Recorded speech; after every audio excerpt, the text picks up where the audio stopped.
All right. Well, good morning, good afternoon, wherever you may be joining us from. I want to welcome you to the May 2019 edition of FSMA Fridays. We're really excited to be back and have a whole bunch of new faces this month. So I think our community continues to grow, and I think we also got a pretty hot topic. So we'll welcome those of you in just a moment if you are new, but we're really excited to have the tag team join us for some updates on FSMA and a really fun crash course as we dig back into a little bit around food defense and the IA rule. But before we do that, just a little bit of housekeeping, just kind of get you guys all set up. If you're new to FSMA Fridays, I know we have a lot of new faces it looks like we're seeing out there.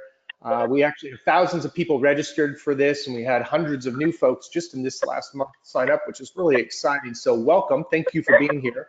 This is the longest standing industry update that really originated in and around FSMA as it was getting rolled out. So we focus a lot on FSMA related news, any of the reg changes, the updates that are coming around. And we also try to expand and get a little bit more into industry trends and some strategies like we're going to be talking about today.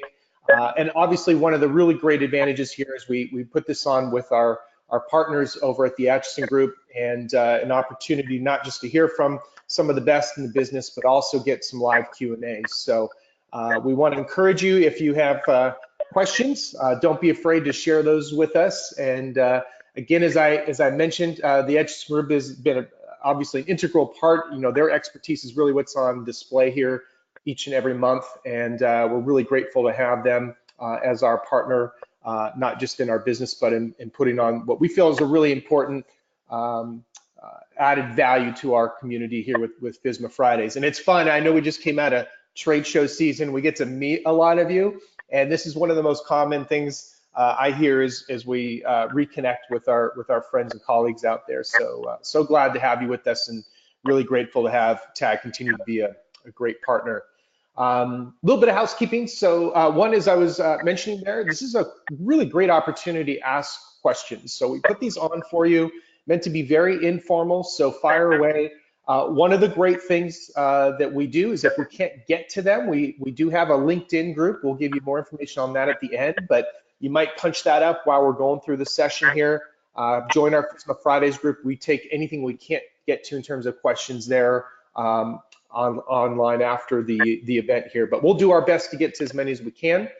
You'll also notice only the panelists are displayed, so your questions are just coming to myself and the folks on the presentation.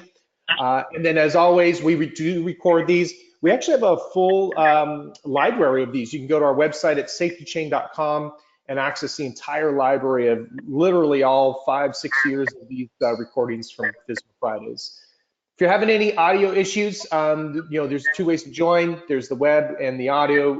I know this sounds simple, but usually the swap over, if you're having an issue, is usually the best way to do it, or you'll log out and log in. But we do have someone, if you have a question, use the question box. If you have any technical issues, feel free to use the chat, and our team behind the scenes will try and do our best to help you there. So in terms of what's on deck here for today, we're going to get into a quick FSMA update, but really the meat today is kind of a crash course in food defense. And in particular, we're going to dig into the IA rule, since there's a lot of talk around that. And then we'll get into the Q&A as well. So most importantly, and who you came to listen to, we're excited to have a tag team from the tag team today. So we've got Christopher Snabes from the Atchison Group, who's a senior manager there.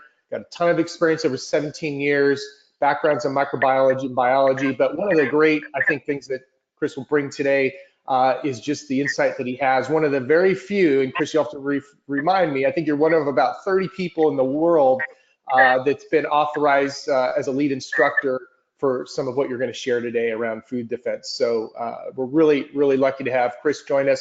And Rolando coming back as well, who's the Vice President of Public Health at the Atchison Group. Again, many, many years, over 15 years of food industry experience, including some of the larger roles as a practitioner, as many of you can appreciate, and also has some background in microbiology and a PhD in food science and public health. So, gentlemen, can you hear me okay? And welcome to FSMA Friday. Good to have you both back. Happy to be back, Brian, and FSMA Friday's audience. Awesome. Well, I'll let you guys dig in first here. Just to, I know there's sometimes it gets a little quiet, but there's a couple of things I think you wanted to share about FSMA that was in the news recently. So I'll let you cover those here. Great, thanks, Brian. And yeah, this the past several weeks there've been a couple of items related to FSMA that we definitely will cover. There was by mid-April a public meeting that was held by the FDA in Washington, and what they covered there was the guidance documents, the first and second installments of that, as well as some additional information about the food safety plan builder and some of the other elements of the rule. And we'll talk about many of those items here today during the webinar.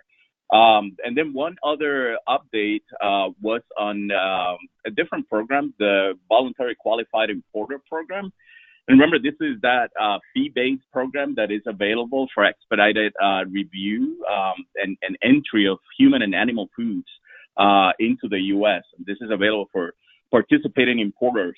As part of the application process, they have to submit a notice of intent and other items with that application. And they originally had until today, until March 31st, to complete that process. So the FDA has extended that deadline to July 31st now. So there's some additional time there for importers who might want to participate from that program.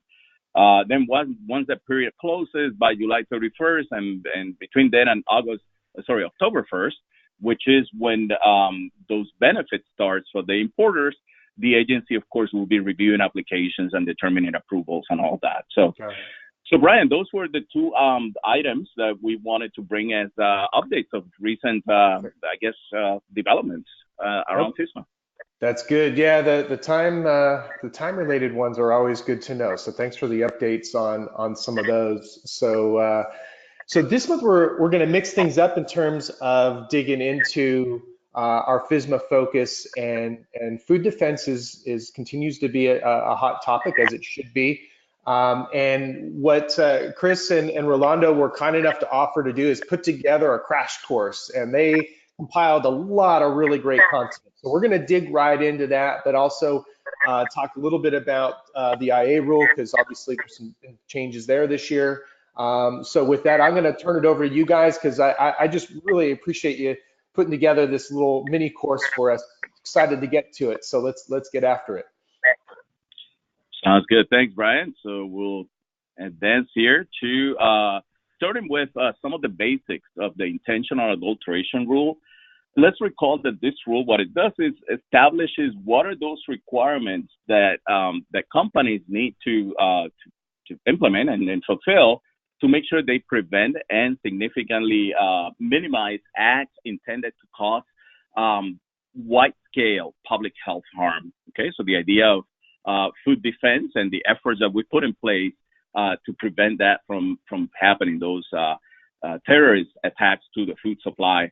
This rule primarily covers large companies, and it does exempt smaller companies. Rather than targeting, and this is a big difference with the preventive controls rules for human food.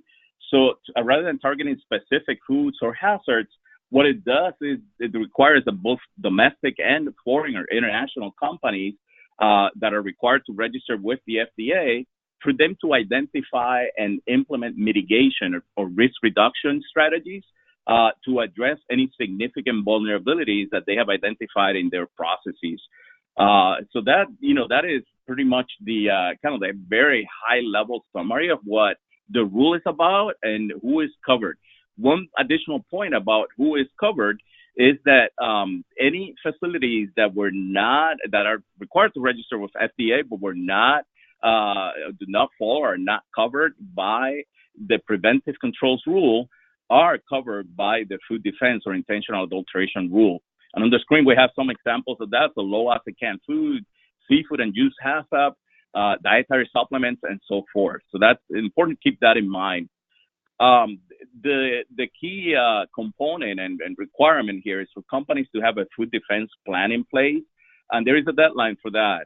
It's July 26th of this year. for those larger companies. And that food defense plan is site or facility specific. Okay, so for companies who have a corporate environment and multiple facilities, it's okay to have guidelines at the corporate level, but the plan itself has to be facility specific. Okay, and it has to be on site with them. The second slide that I have here is about that key requirement that I mentioned, which is to have a food defense plan in place. And for those of you who are familiar with HACCP, you will see that this is it's very HACCP type. It does start with some sort of risk assessment, and in this case, we call it a vulnerability assessment. Okay, and there is multiple ways of doing that, and Chris will walk us through that here as part of the presentation. But really, the aim there is to identify what are those actionable process steps. What are those steps in which I can apply, or to which I can apply mitigation strategies to mitigate that risk that we were talking about of intentional contamination. Once you have those, you have identified and implemented then mitigation strategies on those actionable process steps, then you have to have some management steps, right? To make sure they're working, they're being implemented, and that they're doing what they were supposed to do, and that people are following what they were supposed to do. So monitoring, corrective actions, and verification are all part of those food defense management components.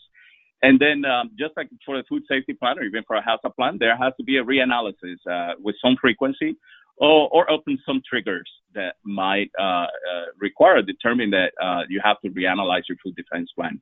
At the center of all of that, just like with all the other rules under FSMA, there is documentation. Anything that you haven't documented, really, there is no way to verify that it happened. So documentation is critical in this case.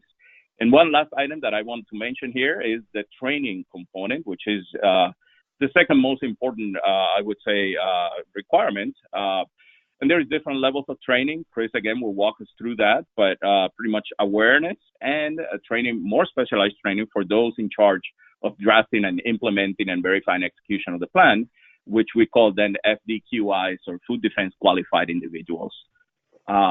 So that's, again, very high level. Those are the elements of the rule that are required and the basics of it. And then after this one, then Chris will walk us then through those ways of attaining that training and some other good stuff around the IA rule. Thank you, Rolando. Hello, everybody. Before we even begin writing our food defense plan, we have to talk about training. Training is a very important aspect of the intentional adulteration rule. And there is some confusion out there as to who needs what kind of training and what's actually required. Under the rule, every single employee is required to take food defense awareness training. So it's just awareness of what food defense is. And that satisfies section 121.4B-2 of the rule. This course can be presented by any type of individual who has a good knowledge and education in food defense. There is a free course online that's available from the Food Safety Preventive Controls Alliance, or FSPCA. And it's a very short course. It's only 20 minutes. Anybody can take it. Or you can have a consultant instruct it as well. There is a second type of training, which is a good overview of the IA rule, similar to what we are doing this afternoon. And that's also a free course online. The third type of training that is available is what we call key activity types, or CATs. It's the first way to do a vulnerability assessment. This is a course that's also offered by FSPCA and recognized by the FDA as equivalent training. And it does come with a fee where you would obtain a certificate after you take the training. You have an option, and that option is you can view the slides without paying the fee. However, there's no interactive questions during the course, and you would not get a certificate.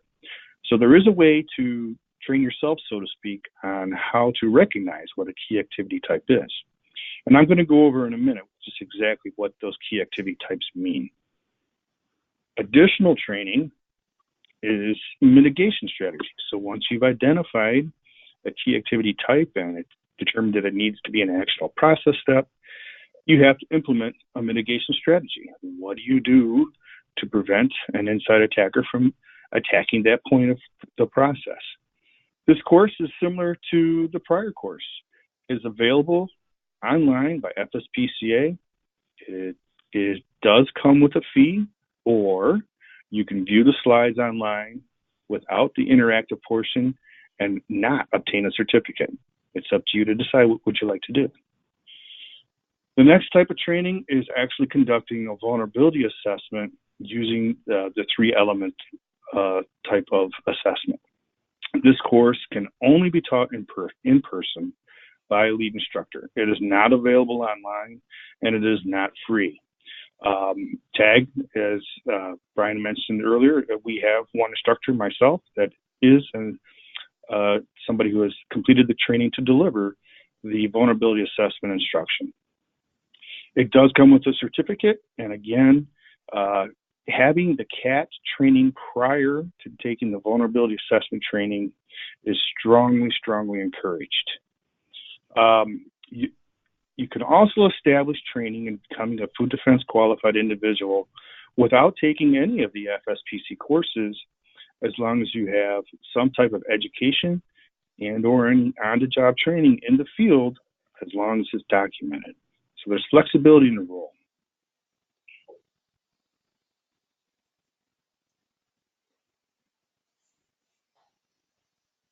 I'm having trouble forwarding the slide here. That's all right. I can help you out here. Okay. Thank you, Brian. You got it. So now that we have our training, what are some of the steps that have to be taken before you write your food defense plan? Well, similar to when you write your food safety plan, assemble a team. The team should be multidisciplinary based from various departments within the site. Similar to your food safety plan, write up a process flow chart, okay?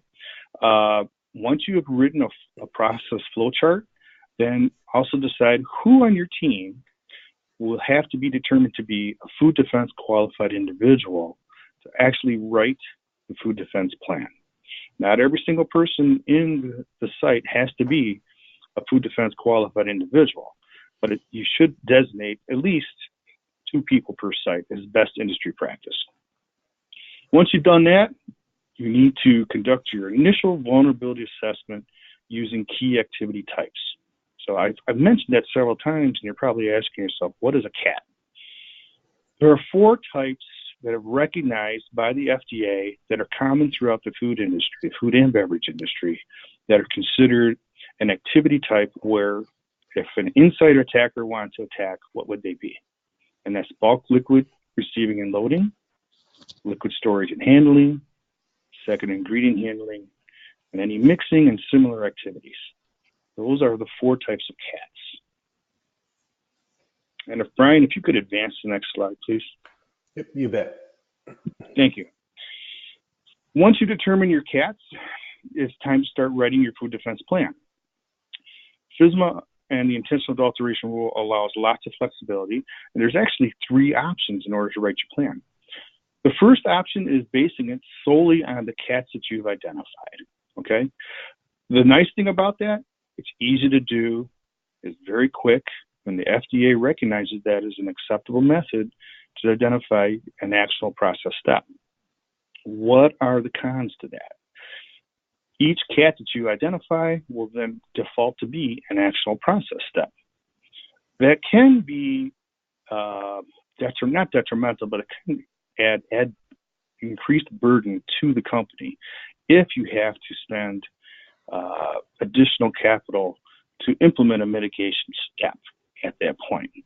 So just because you identified a CAT, you also have to identify a mitigation strategy to go with it. So when you see the next 2 options, you understand what some of the cons are to just doing it just based on a CAT. I'll explain that next. Next slide, please. Conducting the vulnerability assessment using the 3 elements. So we talked about the process flow chart earlier. Using that chart, you are able to apply a metric to determine which process step can be identified as a CAT and become an actionable process step or an APS. This specifically addresses how an inside attacker could possibly cause harm to the food during the process. The three fundamental elements are considered and scored using a predetermined scale. Again, using a flexibility with FSMA, you can use an internal scale that you develop yourself as long as there's written justification and explanation as to what your company's internal scale is.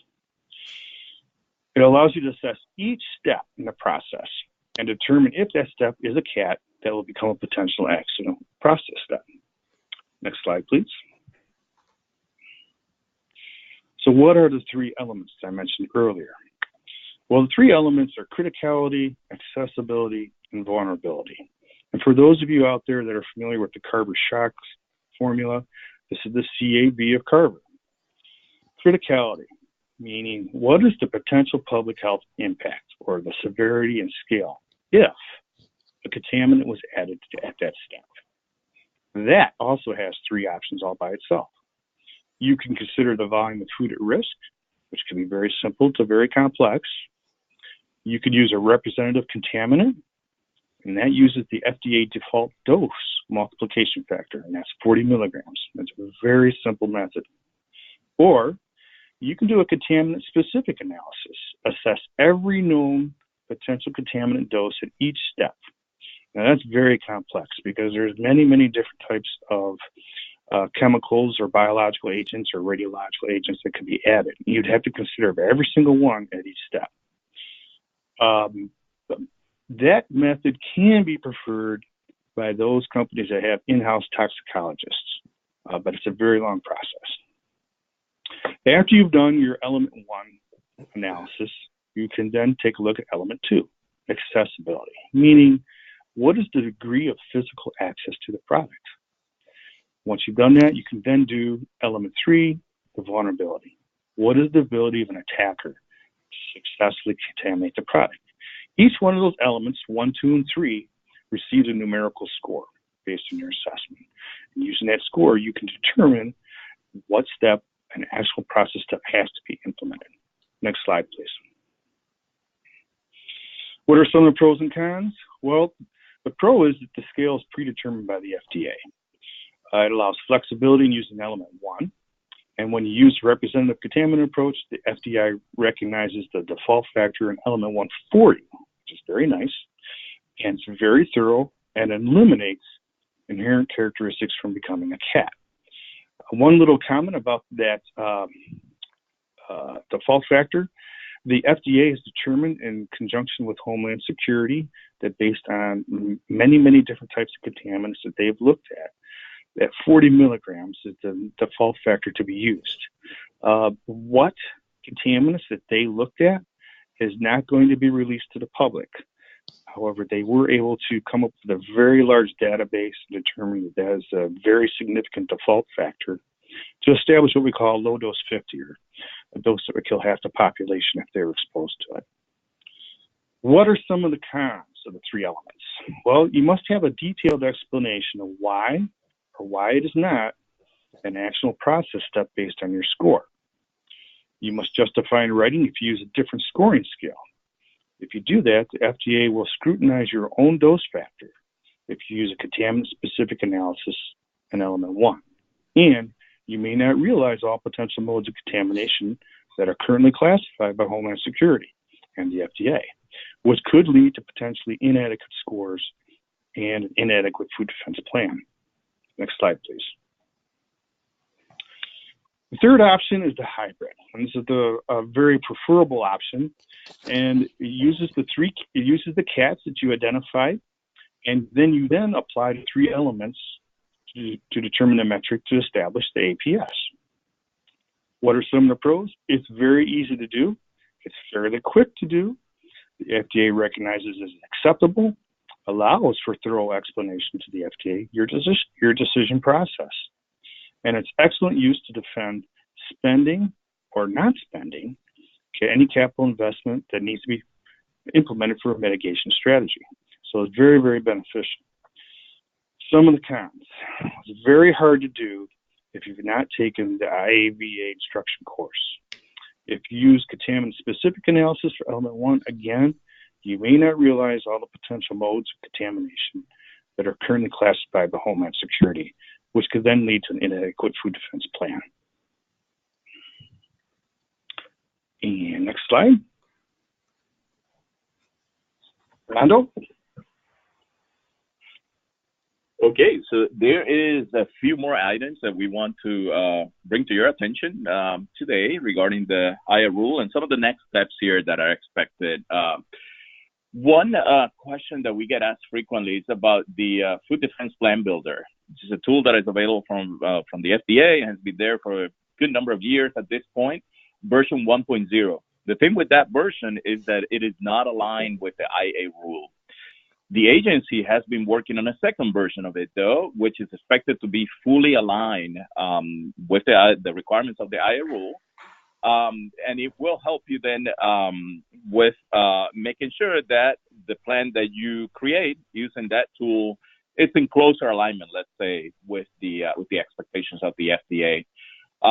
If this new version will allow uploading the information that you have in version 1.0, mostly supporting documentation, but at least you won't, lose that. And then the most recent information we have from the agency is that the expected release date is at some point this summer or fall. Again, we expect to see it soon, as they say, but that's exactly. So there is also some additional training that will be available, and this will be on food defense plan writing and reanalysis. Okay, and it is not expected that this will require a lead instructor. So this will be another online training, such as the one that Chris just mentioned. So that is also coming soon. Again, no promised the specific dates yet, but coming soon according to the agency. There is also that third guidance document that we've been expecting now for a while. So again, the agency is saying that it will be released soon. And as part of that guidance document, topics that are going to be covered there include corrective actions, verification, reanalysis, and records. Okay, and that's none of these items. All of these items are independent from each other, so they could be released in any order here. The order that we have listed here has nothing to do with the order that the agency could use to release them. From a tech perspective, again, the common question that we get is, do we have plenty of time, or are we running against time here? What should we be doing at this point? And our recommendation is that don't wait. One of the things that we learned as part of that FDA meeting is that they do not plan to conduct inspections on this rule until March of 2020. However, the deadline for having a food defense plan in place has not changed. That is still end of July, as we mentioned before. So we recommend that you start working on that or continue your work on that and seek help when you need. There is multiple resources out there, all these educational trainings that we've mentioned here. There is help from the Atchison Group and other sources out there. So that's our recommendation. Continue to work on this. One last thing that I want to mention here, the agency has said that once they start those inspections in March of 2020, they plan to do it in a phased approach, using a phased approach. So they're going to start with very quick inspections at the end of, let's say, preventive controls or a GMP inspection. And they plan to do that for approximately 2 years. Again, it's a learning process for both the industry and the agency. So that's why they're taking that phased-in approach. So Brian, with that, Yes, that is the information that we have. Again, I know it was quick. It was a lot of information, and it was high level to a certain extent, but we'll be happy to take questions from the audience. Yeah, no, fantastic. How you got all that in about 20, 25 minutes is pretty impressive. So we are always respectful of your time. We understand some of you might have to drop off. However, Chris and Rolando are kind enough to offer to stay on. So guys, if you're good for a few minutes, we do have some questions coming in. We have a huge audience today. So apologies if we can't get to all of these, but I'm going to fire them away. For those that you can stay on, let's do it. And that way we'll have it on the recording. Does that sound good, guys? Yeah, absolutely. All right. And there's a bunch of people asking about your fan club. So we'll get to those later. I don't know where that's at. We'll give them a website or something here. So, Okay. so there's the first one here might require a little bit of context, but I'll give it to you here. It says, if you add a lethality step, can it be used as a defense if you get a suggested recall due to environmental positives. I don't know if you have enough context there, but any thoughts on that? This is Christopher. I'll try to tackle that. One thing that a lot of people must consider when they're considering a key activity type and whether or not the mitigation strategy is efficient is that it involves more than just biological agents. So just because you have a kill step, that doesn't eliminate the potential for a chemical attack or a radiological attack. So when you consider a key activity type area, you must be able to take in consideration not just biological, but also chemical and radiological input. Got it. Good point. Thanks, Mike, for the question. The next question here is, what if you have two different business units at one site? Well, I need two different food defense plans. That's a good question. That's from Natasha. If it's so, for example, I don't know the details of your question, but I can kind of envision. Let's say we have a footprint of two buildings, but it's still the same company, and each building has its own processing. You have an option to do a separate food defense plan for each building, or you can have a single food defense plan that covers both. It's a single site.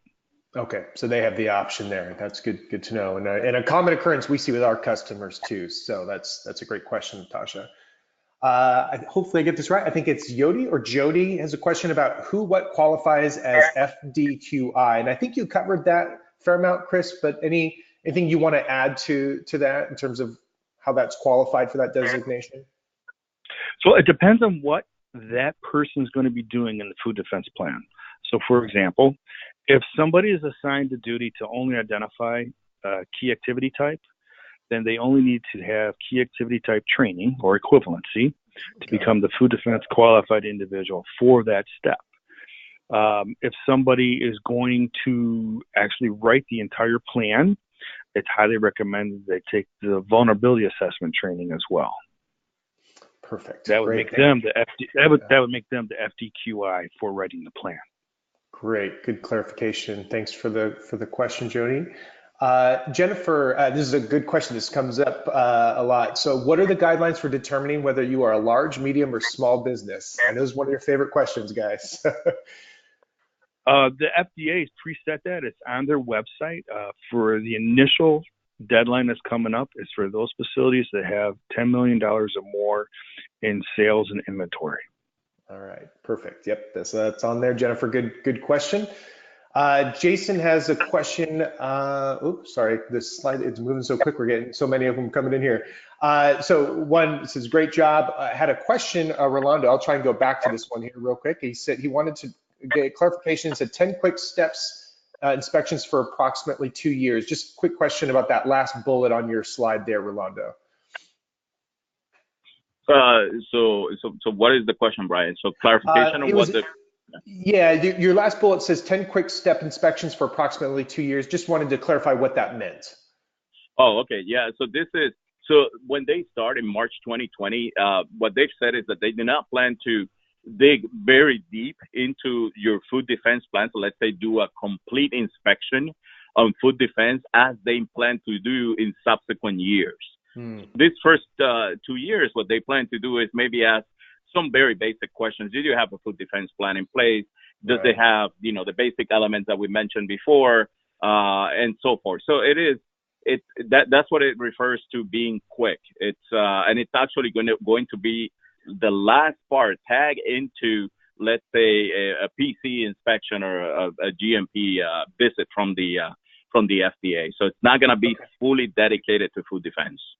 Got it. Thank you for clarifying. That's great. Hopefully that answers your question there, Jason. Deborah has a question. This is good. Actually, a couple people had this question. Does food defense only apply to human food, or does it also include animal food? That's a great question, and we get that all the time. It's human food only. Okay, very good. Thank you for clarifying that. Let's see. Yes, slides after the webinar, so we're good there. See, I can answer a question. Now I feel better. This is good. I'm part of the Q&A here. All right. Cheryl's got a question that says, sounds like everyone's required to have a food defense plan as a very small business. How do you decide what deadlines are? I think, are they Again, yeah, go ahead. I refer to the FDA website, which gives detailed dates based on monetary value and size of the company. So it's pretty clear cut on their website. Absolutely. Listen, guys, they're still piling in here. We could probably spend quite a bit of time, and I appreciate so many people staying on. I think what we'll do, so we can make sure to get to a lot of these, is Chris and Rolando and your team can maybe answer some of these. We'll put those answers in our FSMA Fridays section, trying to also email you back individually if you've offered the question. So maybe I'll just throw a softball one up for you guys. You see that you're in the trenches every day. You're helping people kind of prepare for this. Any kind of tip? I mean, what would be the one nugget either or both of you would give to folks that maybe are feeling a little bit behind the curve right now? For those large companies that haven't started, start now. Assemble a team, and at a minimum, start identifying your key activity types. Okay. And then take as much training as you can. Yeah. Yeah, and thanks for all the stuff on the training. We'll try and get some of those links posted as well. Rolando, any final thoughts from you? Brian, it's very consistent with what Chris just mentioned here, particularly the training side of it. And as we said, there is a lot of that training that is available free from the agency, and so leverage that and leverage that team as well that we were talking about. And don't be afraid to ask for help if you need help. Agreed, and good segue, and it goes without saying what we've covered in this short time, what a help that the Atchison Group can be to be part of your team. So we highly recommend you connect with them, the training that they offer to help you get ready, helping you put together the food defense plan amongst all the other things that can help you throughout your facilities. Just can't say enough about what a great partner they are and the value they add to many of our customers. So check them out at atchisongroup.com. Tons of great resources, including their newsletter, which is a fan favorite. So definitely at a minimum, get signed up for that. On the flip side, a lot of this also can be spurred on technology, and that's where we do our best work.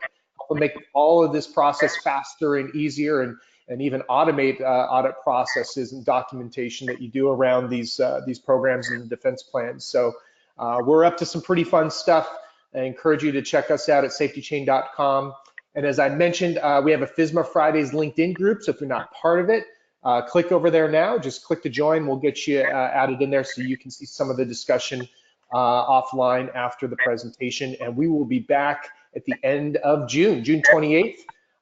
And we'll be digging into some environmental monitoring program details there.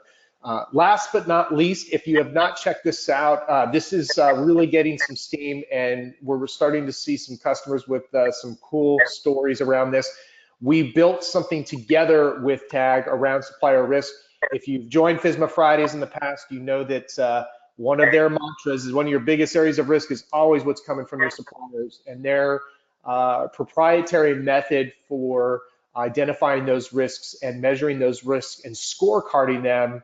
I think it was referred to recently, guys, when we did a demo, was this is a unicorn, right? This is the thing everyone talks about, no one can see, and we've built it. So if you haven't checked it out, you can go to our website, info.safetychain.com/tag, and you can learn more about this assessment tool. It is really cool and adding a lot of value. So highly recommend you check that out, and we can talk more about that. So gentlemen, thank you both so much. This was a nice change and a ton of great content. We'll make sure and get that out to everybody.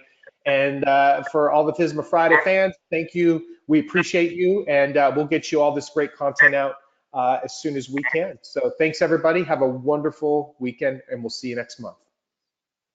Thank you.